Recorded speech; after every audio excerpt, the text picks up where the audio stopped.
Alleloia.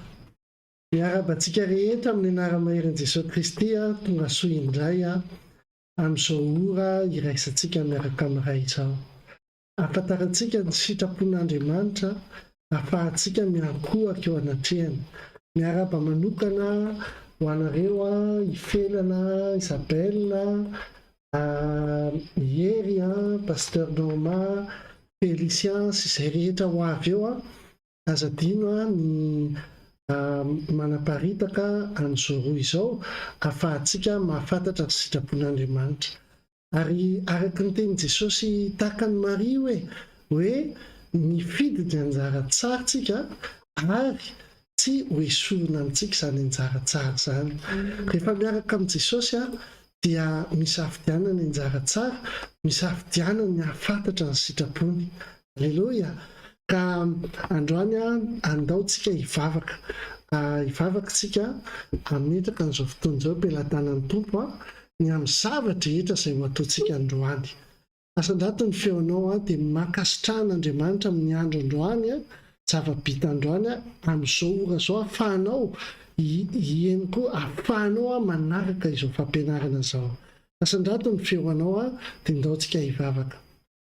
Ganezany an-danitra misaotra anao zay tamin'ny andro androany, tamin'ny zava-bita rehetra androany, tamin'ny zavatra nokasaina ka vita ary ireo tsy zavatra tsy vita ihany koa. Misaotra anao zay Tompo amin'ny anara-mahery Jesosy Kristy.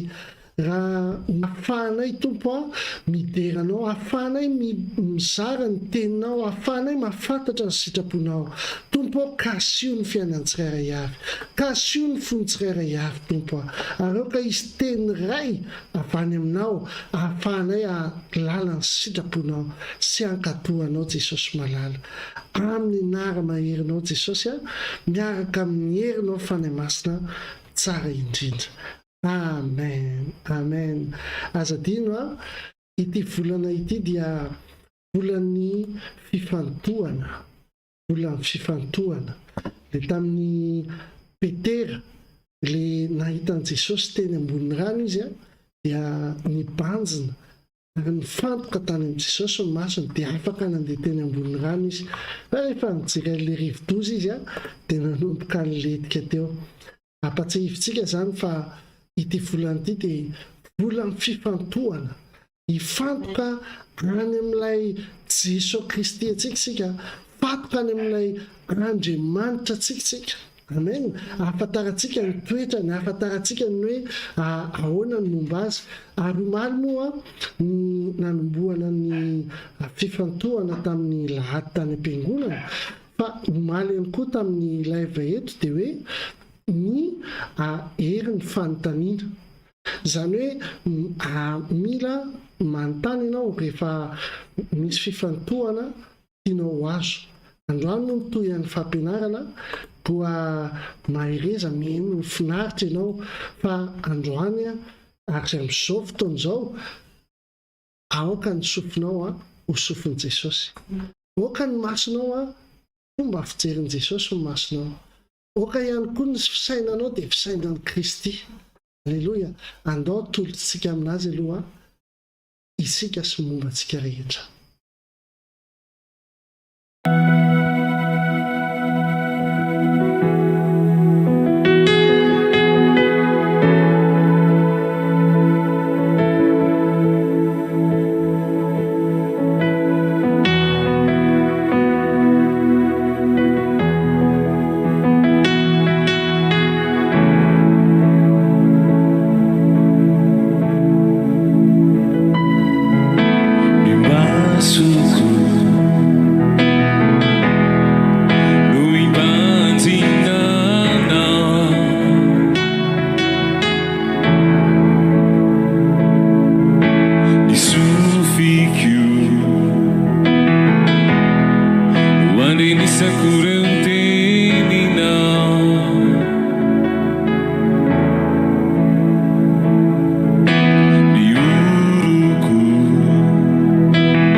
viazanao tompo ianao no antony velomako tompo ianao no nato zaho ay no arinao ao mitovy endriky aminao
avy amiko dia eny mila mimona foana tsika zany fa efa ho avy Jesosy. Eny ary misy ny lanitra dia misy ny afo be. Dia eny teniteny zao zany e. Zay no mba afatra hoe mila miomana foana e. Mila mihevitra fa tsy mahafantatra hoe zay lany aty mantsy. Alleluia, marina zany raha lariza mila miomana foantsika. Amen. Rehefa ohatra hoe miaraka amin'ny fanahy masintsika dia misy fahafahana. Araka ny tenin'Andriamanitra amin'ny Korintiana 2:7-7 hoe ary ny tompo izany fanahy zany, ary izay itoeran'ny fanahin'ny tompo no itoeran'ny fahafahana. Amen. Androany ianao ho afaka tokoa satria mission Jesosy zany. ahafantatra ny fahazaran'i Jesosy ianao. Araka ny teniko anao omaly hoe i Jesosy Kristy dia fito amin'ny telonjato, izay ny tao anaty baiboly no nametraka fanontaniana mba hahafahana mifantoka, mba hahafahana mandeha mahafantatra, mahazava ny zavatra lalakombanao. Amen. Androantsika hijery ny atao hoe inona ny tombotsoan'ny fametrahana fanontaniana, inona karazana fanontaniana mety azonao apetraka. Mila fantatsika mantsy fa ny zavatra tenintsika amin'ny vavantsika no mety manameloka atsika na mitondra fiainana eo amin'ny fiainantsika. Ka izay ny mahazava-dehibe ny hoe mila mamaly tsara ianao ilay zavatra anontanianao, na eo amin'ny fiainana izany, na eo amin'ny andavanandro, na any am-piasana, na ao am-pianakaviana, dia mila mamaly tsara ianao ny zavatra anontanianao. Fa alohan'ny ahafahanao mamaly tsara dia mila ianao mahafantatra ilay fanontaniana tsara. Na ray mipetraka aminao na ianao mametraka fanontaniana dia mila fantatra hoe inona le secret, le nentin' Jesosy, fananian' Jesosy no fanontanianany be dia be, dia misy antony eo. Halleloja. Ilaina koa tsika no miaina amin'ny atao hoe fanontaniana, satria matoa misy ny fanontaniana dia misy ny valiny fanontaniana zany, misy ny vali teny. Halleloja. Ny obolana moa dia miteny hoe akitsika vetivety eo amin'ny obolana 7:13. Obolana 18:13. Izy ny tenin'Andriamanitra hoe izay mamaly teny mbola tsy re dia adalàna senatra ho azy zany. Zany hoe izay manome réponse alohan'ny question dia adalàna senatra zany. Zany hoe ianao zany mila miandrandra fanontaniana eo amin'ny fiainanao. Mila mametraka fanontaniana ianao amin'ny olona, ary mila mametraka fanontaniana ihany koa amin'ny tenanao. Fa alohan'ny hanomezanao valiteny dia endraso aloha ilay fanontaniana. Zany zao dia fahendrena anankiray voalohany zany. Indrindray ma tsy misy ny olona miteny nefa tsy anontaniana akory. Dia izay no ozy izy ny tenin'ny baiboly hoe endraso aloha ilay fanontaniana, izay mamaly teny mbola tsy re dia adalàna senatra ho azy zany. Mbola mety mbola tsy tapitra ny fanontaniana, ianao efa mamaly ny bebeanao manana kisoa anankiefatra efa voateninao sy ny zafikely ny bebeanao 5 efa voateninao nefa tsy nanontaniana akory ianao. Izay mazava-dehibe ny fanontaniana sy ny valiteny. Halleloja. Andaontsika hiteny ny fanamasina hoe fanamasina ampianaro izay androany. Halleloja. Ary ao anatin'ny fampianarana koa dia azo adino fa manana mission Jesosy Kristy. Inona mission Jesosy? Avero kely izy dia eo amin'ny Luka 4:9 sy 7. Luka 4:9 sy 7.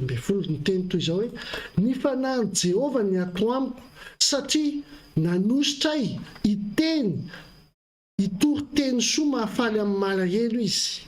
Naniraka ahy hitory fandefasana ampifatotra izy sy fampahiratana ny jamba, hanafaka izay nampahoriana, hitory ny taona akasitrahany Jehovah. Amen. Amen. Mety jambontsika amin'ny fomba indraindray fomba n'Andriamanitra fa mahiratra tsika androany amin'ny anara mahirin'i Jesosy. Afaka tsika androany satria rehefa eo ny fanan'Andriamanitra dia misy ny fanafahana. Ataontsika nasan'ny fanamasina miaraka amintsika eto, mpianatra tsika. Oka ny fanamasina no mampianatra antsika fa tsy ny fahaizana, tsy ny saina, fa oka ny fanamasina no mampianatra antsika. Tsy amin'ny herintsika, tsy amin'ny tanjakantsika, tsy amin'ny fahaizantsika, fa amin'ny fanamasina. Halleluja.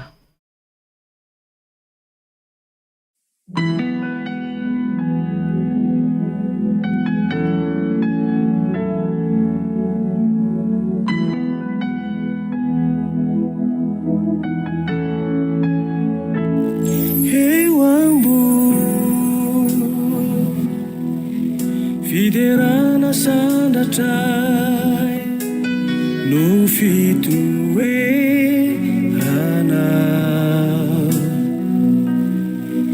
miankoky izay iteranao manandratra ilay anara masina eo ambony fiterana sandatray no fitoerana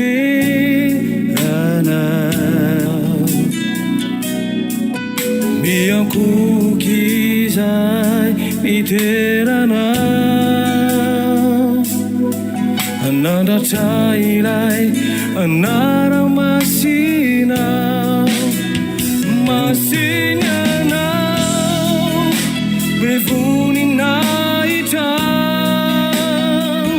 mendrikanao tompony sandratra izao retrizao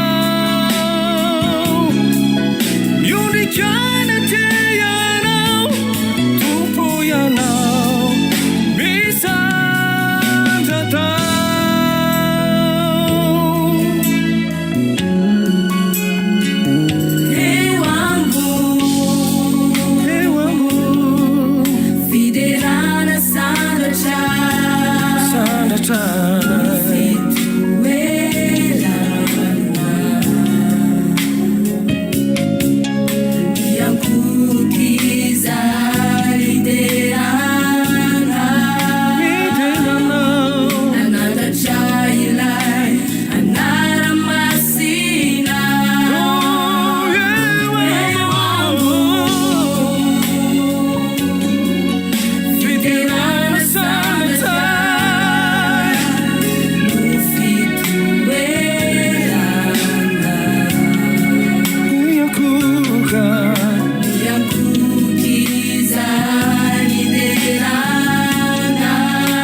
amen.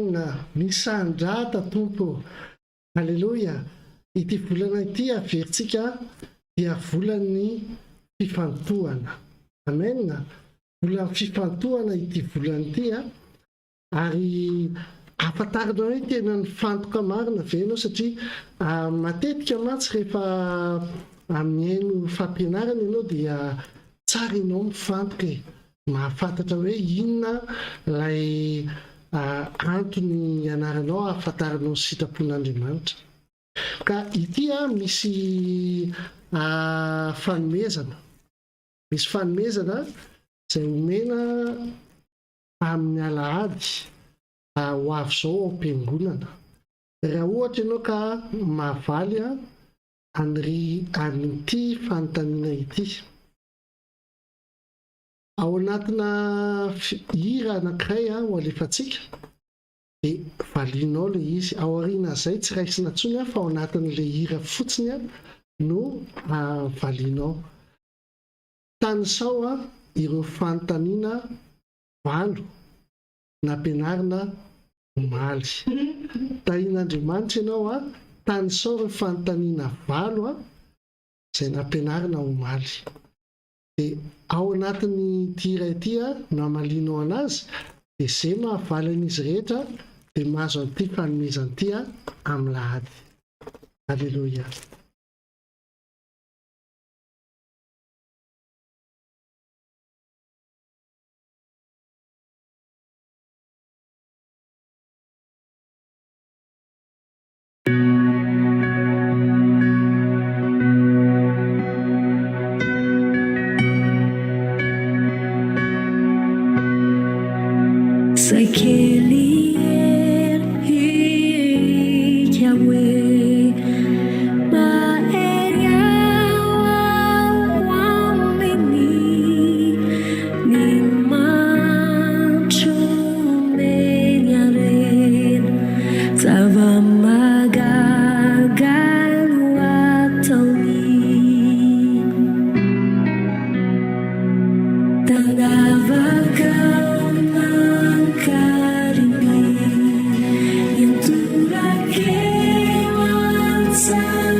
Yeah.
Halleloia, tsara ny tompo e.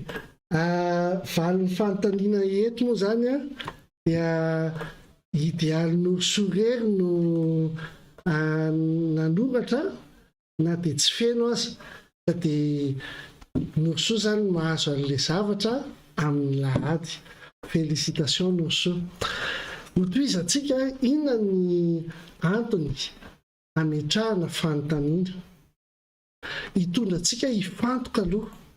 Toetra ny Jesosy zany zany hoe ny toetra ny Jesosy Kristy no lovaintsika. Araka ny teniny hoe raha ohatra nareo miantso atombokotomboko, izay maninona tsy izay lazaiko no atao. Zay ny tenin'i Jesosy. Dika zany hoe ny toetra ny Jesosy, ny momba ny Jesosy, izy ny fitaratra antsika. Raha nametra-panontaniana Jesosy dia itsika koa mila mametra-panontaniana. Alleloia. Rehefa mametraka fanontaniantsika dia mitarika antsika hifantoka amin'ny zavatra anankiray. Manampy antsika ihany koa hianatra kokoa eo amin'ny fiainana ary hieritreritra tsara kokoa. Manampy antsika amin'ny fanapahan-kevitra izay hoentintsika eo amin'ny fiainantsika. Zany hoe amin'izay ny fiainantsika zany mandroso amin'ny ankapobeny, misy vokatra amin'ny ankapobeny. Satria rehefa manana valiteny tsara ianao dia lasa manana fisainana tsara, lasa misy action tsara amin'ny zavatra ataonao. Halleloia.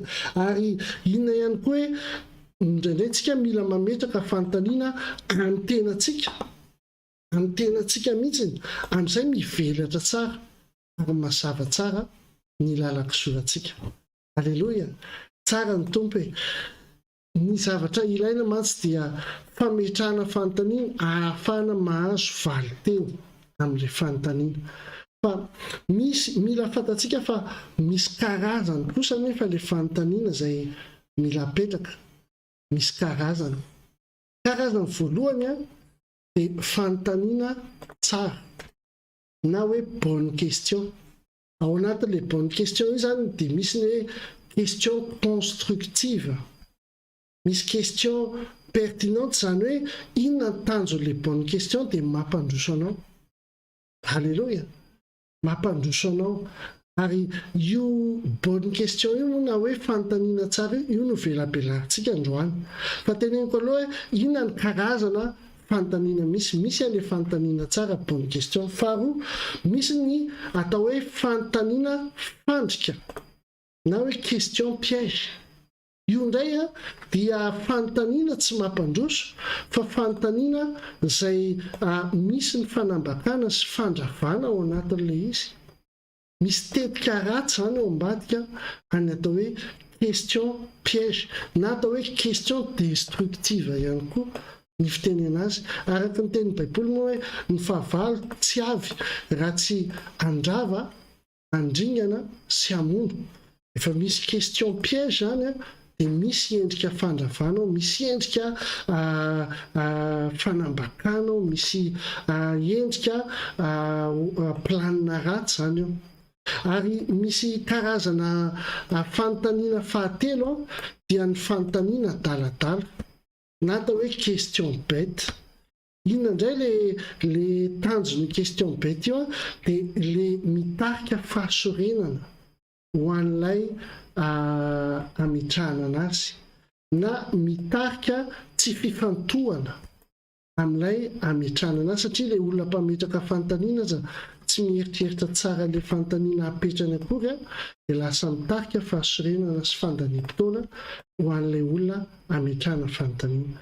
Izay karazany telo izay misy bonne question na fanontaniana tsara misy ihany koa hoe question piège na fanontaniana fandrika, ary ny fahatelo dia hoe fanontaniana daladala na question bête. Fa andaotsika satria tsika tsy hanitatra ny momba ny zava-dratsy, fa hanitatra momba ny zavatra tsara, satria ny tsara rehetra dia avany ambony. Amen. Ny Jesosy Kristy name ohatra tsara ho antsika, dia izay ny raisitsika androany, dia ny atao hoe ny fanontaniana tsara. Inona ny tombontsoa ny fametrahana fanontaniana tsara. Alleloia, izay nataony Jesosy. Voalohany aloha dia raha jerentsika le fanontaniana voalohany dia hoe ataon'ny olona iza moa, ary ianareo kosa manao ahy ho iza hozy Jesosy, izay hitantsika eo amin'ny Matthieu 5:17 ka hatramin'ny 7:10, izay nydinihantsika omaly. Dia izay fanontaniany Jesosy Kristy izay tombontsoa voalohany dia ny fahatakarana. Amen. Fahatakarana hoe izy. Dia tsika mila mametraka fanontaniana hoe iza Andriamanitra tsika, iza marina izy. Ohatra tsika mila famonjena, efa voasoratra hoe mpamonjy izy. Mila manontany tenitsika zany hoe famaninana ny anarany natao hoe mpamonjy. Dia misy valiteny ahafahantsika manana fahatakarana amin'ny alalan'ny fametrahana fanontaniana. Amen. Indray mety takatra koa ny information avany amin'ny olona, ohatran'ny hoe manontany ianao hoe fa iza moa i rakoto na iza moa rabe, dia eo ianao manontany an'ilay zavatra mba ahafahanao mahatakatra kokoa na mahazo information kokoa. Izany zany voalohany amin'ny fametrahana fanontaniana dia tombontsoa voalohany dia ny fahatakarana. Amen. Tombontsoa faharoa, Jona 1:20-20. Jona 1:20-20 milaza toy izao hoe ary izay rehetra velona ka mino ahy dia tsy ho faty mandrakizay, mino zany va ianao? Raha ianao zao nametrahana izany fanontaniana izany, dia inona ny ao anatinao ao? Mitarika ny finonao hitombo, fantatra kokoa an'Andriamanitra. Hitombolon'ny finoana zany. Zany hoe amin'ny alalana fanontaniana dia afaka raha mametraka fanontaniana anankiray ianao afaka mampitombo ny finoan'ny olona anankiray zany.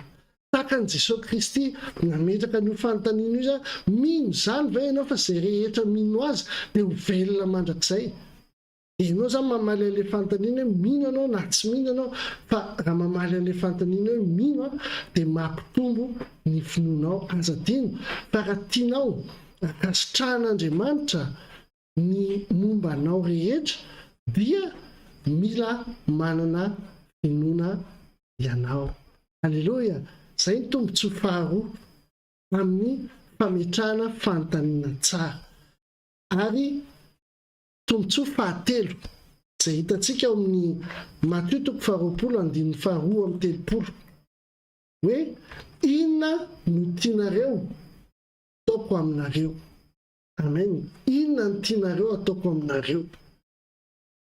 Io fanontaniana io dia miteraka fanantenana ho anao. Fanantenana. Satria inona ny antony? Satria ohatra hoe misy zavatra tena andrandrainao, tena ilainao, dia manontany ianao zao Jesosy Kristy hoe inona no tianareo ataoko aminareo? Amen. Dia miangavy ny teknisien mba tsy etsiketsika manjary tsy concentré azafady. Alleloia. Inona no tianareo ataoko aminareo?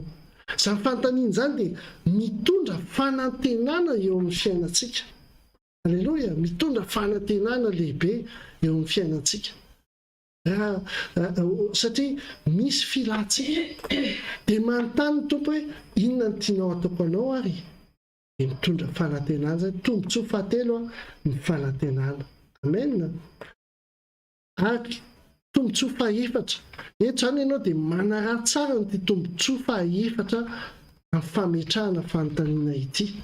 izay raisitsika bazy moa dia Jesosy ihany raisitsika bazy dia eto amin'ny Marka toko fa 1:10 andiny fa 9:20 ka hatramin'ny fa 2:30 jereo ny tenin'Andriamanitra amin'ny anaran'i Jesosy Kristy. Fa raha ianareo tsy mamela heloka, ny rainareo izay ny an-danitra kosa tsy mamela heloka. Marka 11 azafady Marka 11 26 à 32. Amen. Ary tonga tany Jerosalema indray izy, ary nitsangatsangana teny amin'ny kianjan'ny tempoly Jesosy, dia nanantona azy loham-pisorona sy mpanora-dalàna ary loholona. Ka nanao taminy hoe, fahefana manao ahoana no anaovanao zao zavatra zao, ary iza no nanome anao izany fahefana izany anaovanao zao zavatra zao. Io karazana fanontaniana io zany dia atao hoe question piège io. Indray misy ny olona manontany zavatra eo amin'ny fiainanao izay sanganiany ianao na ny amaly an'ilay fanontaniana azy. Indray ilay fanontaniana ohatrany hoe tonga dia miditra amin'ny fiainanao. Eto zao hoe inona fahefana manao ahoana no nanaovanao zao zavatra zao, satria zareo te hamandrika an'i Jesosy Kristy noho ny amin'ny teniny dia nametraka question piège zareo. Raha eto mantsy Jesosy no teny hoe fahefana avy ary namaly Jesosy na fahefana avyatsy, raha ny teny izy hoe fahefana avy any an-danitra dia tsy maintsy nahavaly zavatra ireo, na fahefana avy tetỳ tany dia nahavaly zavatra ireo. Fa jereo tsara ilay mahazava-dehibe amin'ny fanontaniana. Teto reto nametraka fanontaniana na question piège, fanontaniana amin'ny fanazavana zany. Inona nataon'i Jesosy? Jerentsika amin'izay eto amin'ny 7:20. Ary Jesosy nanao taminy hoe, manontany ianareo zavatra iray loha kosa ka valio ary dia lazaiko aminareo izay fahefana anaovako zao zavatra zao. Amen. Jereo tsara nataon'i Jesosy teto, tsy namaly izy hoe zao na zao, draindray misy fanontaniana tsy mila valianao, fa misy fanontaniana mila valianao amin'ny fanontaniana. Halleloja. Ary indrindrandrindra amin'ny mahazanak'Andriamanitra anao, le baziny momba an'Andriamanitra mihitsy malinana azy. Ary eto Jesosy dia namaly hoe anontany zavatra ray loha kosa ka valio ary dia lazaiko aminareo zao fahefana anaovako zao zavatra zao. Dia ozy izy hoe nibatisan'i Jona avy tany an-danitra va sa avy tamin'ny olona valio? Amen. Dia retsy inona ny zavatra mitranga, ary izy ireo niara-ny saina ka nanao hoe raha lazaintsika hoe matsy avy tany an-danitra dia ataony hoe nahoana ary ny tsy nina azy ianareo. Fa raha lazaintsika kosa hoe avy tamin'ny olona, natahotra ny olona izy satria nekeny olona rehetra fa mpaminany tokoa Jona. Dia namaly an'i Jesosy izy ka nanao hoe tsy fantatray. Halleloja. Ary Jesosy nanao taminy hoe zao kosa tsy ilaza aminareo izay fahefana anaovako izao zavatra zao. Amen. Izany hoe ny fanontaniana dia miteraka tombontsoa na fandresena eo anatrehan'ny fahavalo. Amen. Eo anatrehan'ny question piège. Jerentsika koa ny toe-javatra faharoa eo amin'ny Matthieu 2:20 Matthieu 2:20 manomboka amin'ny 15. Ary tamin'izay dia lasa ny fariseo ka niara-ny saina mba hamandrika azy amin'ny teniny. Jereo tsara tao anatin'ny sain'ilay olona ireo fariseo ireo dia nihamandrika an'i Jesosy. Dia naniraka amin'ny mpianany mba amin'ny Herodianina keo aminy izy ka nanao hoe, mpampianatra fantatray marina ianao fa mampianatra marina ny lalan'Andriamanitra ary tsy manay olona satria tsy mijezaha tavan'olona. Eto aloha jereo tsara, hitantsika tsara mihitsy ny mahatonga Baiboly mampiseho an'io tantara io. Ny olona metraka question piège aminao dia matetika dia midokadokanao aloha izy. Ohatran'ny reto farisianina reto midokadokanao izy aloha. Eo amin'ny 7:20. Koa lazao aminay ary izay hevitrao, no mety va ny mandovy volahetra amin'ny Kaisara sa tsia. Jereo matoa tokatokafany Jesosy satria no nafenina tao anatin'izay fandokafakafan'izay le question piège. Dia eto le izy hoe moa ve mandony volanetra amin'ny Kaisara mety sa tsy? Dia ozy izy ny Baiboly fa Jesosy nalala ny faratsiny dia nanao hoe tsy toky Jesosy dia namaly fa zao ny teny Jesosy, nahoana ny maka fanahy ahy nareo mpiatsara velatsy, fanontaniana voalohany zay. Amen. Ary Jesosy koa tsy namaly fa tamin'ny aksiony no nanaovany anazy hoe ansehoy ihany farantsakely fandoa mihetra dia nitondrany denaria izy. Zavatra fahatelo nataon'i Jesosy, mbola nametraka fanontaniana amin'izay Jesosy hoe ary Jesosy taminy aniza ity sary ity. Amen. Jereo misy fanontaniana roa napetraka Jesosy tamin'ny fanontaniana ireo. Halleluja. Dia action anankiray. Dia namaly retsy, zany hoe retsy ny namaly aloha hoe any Kaisara. Dia ozy izy Jesosy hoe aloavy any Kaisara izay any Kaisara, ary ho an'Andriamanitra izay an'Andriamanitra. Amen. Zany natao hoe herin'ny fanontaniana. Halleluja. Herin'ny fanontaniana rehefa misy question piège, karaha mahay manontany ianao. Dia inona zavatra mitranga? Manana lela tsy azo ny fahavalo resena ianao. Halleluja. Zany ny fahendren'i Kristy mitondra fandresena ny fametrahana fanontaniana. Halleluja. Ary ny fahadimy farany ny tombotsoa, maro ny tombotsoa amin'ny fametrahana fanontaniana fa ny ara-Baiboly no diniantsika, ary mbola betsaka ny ao anatin'ny Baiboly fa ny fotoanantsika moa adiny ray dia raisitsika le izy. Fahadimy dia hitantsika amin'ny Luka fa 10:7. Luka fa 10:7. Ty zany dia raha mijereo alohantsika manomboka amin'ny 20 any dia oam-pampianarana no tenin'i Jesosy Kristy ity. Ary inona moa le izy hoe iza no namana, iza ny hoe namana zany. Dia Jesosy moa namaly hoe nisy olona anankiray izay naratra teny amoron-dalana dia nandalo ny mpivavaka dia nijery fotsiny, nandalo ny mpitondra fivavahana dia nandalo fotsiny, fa nandalo ny samaritana anankiray dia naka an'ilay olona naratra izy dia notsaboiny ary nalohany vola mihitsiny. Dia teto tamin'ny voalohany aloha ny tantara zavatra le fariseo dia nanontany an'i Jesosy teo amin'ny Luka 10:29 hoe fa izy tahana marina ny tenany ka nanao tamin'i Jesosy hoe izy ary ny namako. Amen.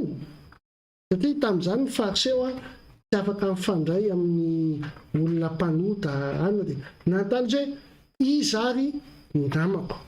Dia niteny an'ilay tantara teo Jesosy hoe zao dia jereo amin'izay fanontaniana indray napetraka Jesosy satria ry nanontany dia mbola nanontaniana Jesosy indray izy teo amin'ny Luka 10:4-30 hoe iza amin'izy telo no ataonao ho naman'ilay azony jolahy.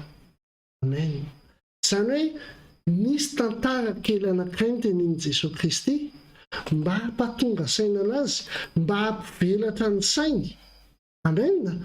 Ary izy ihany dia efa afaka namaly an'ilay fanontaniana satria ilay fanontaniana napetrany ihany no napetran'i Jesosy Kristy avy eo. Izany hoe ny fametrahana fanontaniana raha lasa nabavy dia miteraka fianarana soa ho antsika, miteraka fahazavana tsaina, mahafantatra hoe inona sy inona no zavatra tokony fantarintsika. Amen.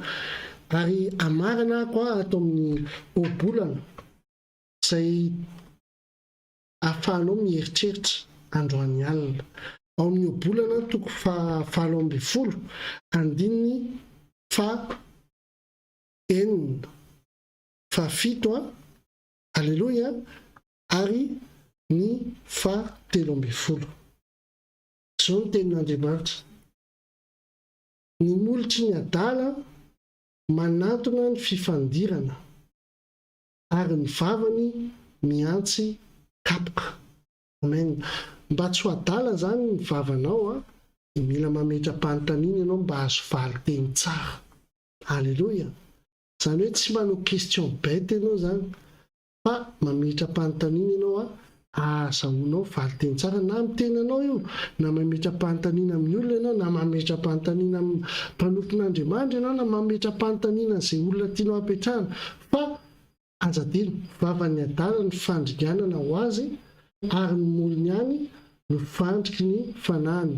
Obolana 17:7 averiko.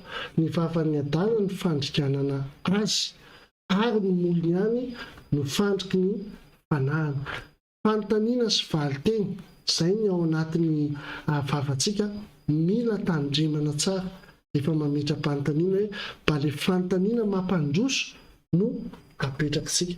Ary ny farany moa eo amin'ny obolana 17:7 hoe izay mamaly teny mbola tsy rena, izay mamaly alohan'ny fanontaniana dia adalàna senatra ho azy izany.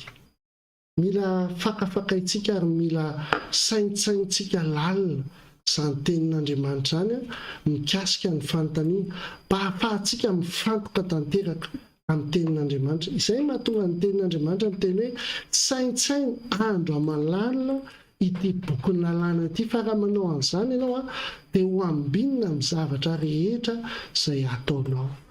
Ary rehefa mifantoka amin'ny Jesosy ianao dia izao, rehefa mifantoka amin'ny Tompo ianao dia eo ny fanahin'ny Tompo. Satria ianao mifantoka aminy, eo ny fanahin'ny Tompo. Izay mahatonga antsika hoe aza mifantoka amin'ny ratsy fa mifantoha amin'ny tsara. Na dia misy ary ny ratsy ataovy ohatra ny rano mandalo fotsiny ireny, fa mifantoha amin'ilay tsara, mifantoha amin'ny Jesosy Kristy, mifantoha amin'ilay fahatsarana, fa aza mifantoka loatra amin'ny problema sy ny faharatsiana, fa mifantoha amin'ny Jesosy. Ho tahiana ianao ary fiadanana sy famindrapoany anaraka anao amin'ny andro rehetra izay iainanao. Ho tahian'Andriamanitra ianao, ary androany alina saintsainy tsara ny tenin'Andriamanitra, manontany fanontaniana tsara na amin'ny fiainanao na amin'ny tenanao. Matetika ny fanontaniana, valio fanontaniana amin'ny 7. Inona ny antony? Fahahoana? Famaninona? Hatramin'ny antony 7. Izany koa tsy miteny hoe mandehana mivaky loha. Raha tena vaky marina ny lohanao dia mila atao opération amin'ny hopitaly ianao, fa mametra-panontaniana tsy mahavaky loha izany, fa mametra-panontaniana izay ahafahanao mandroso fa tsy ahafahanao miembotra. Tahian'Andriamanitra indrindra ianao ampitiavana be dia be amin'ny anaran'i Jesosy Kristy miaraka amin'ny herin'ny fanahy masina. Mahagaga ny tompontsika. Amen.